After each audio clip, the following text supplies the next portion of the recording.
আদাব কাকা, কেমন আছেন? চলে না? হ্যাঁ চলে। আপনি কথা বলেন আমার সাথে। এই যে আপনি যে পাটের বীজ নিতে চাইলেন, হ্যাঁ, এটা তোষা পাট। এখন এটার মুখ্যম সময় চাষ করা। এখন এই বীজটা ভারত থেকে আমদানিকৃত। না, বীজটা ভালো কিনা সেটা আমি 100% গ্যারান্টি, 100%। হ্যাঁ, মহারাষ্ট্রে, বুঝছেন?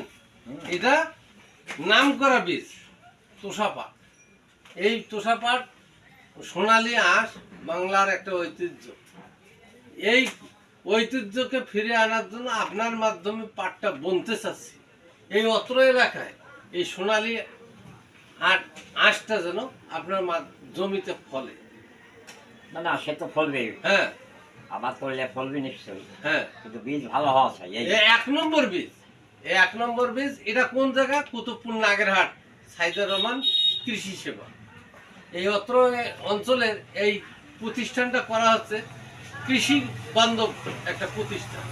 যে প্রতিষ্ঠান আপনার একদম ঐতিহ্যবাহী কড়িপুলকিতে চাষ করছেন ধান, হ্যাঁ, ওখানেও পাট আবাদ করছিলেন, নদীর দোলায়ও আবাদ করছিলেন, বাড়ির পাশে, হ্যাঁ, বিভিন্ন জায়গায়।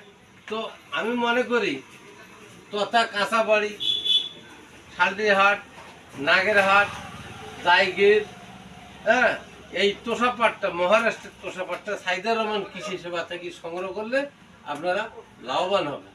আমাদের সাথে যোগাযোগ করুন, কুতুবপুর নাগেরহাট, মেসার সাইদুর রহমান কৃষি সেবা।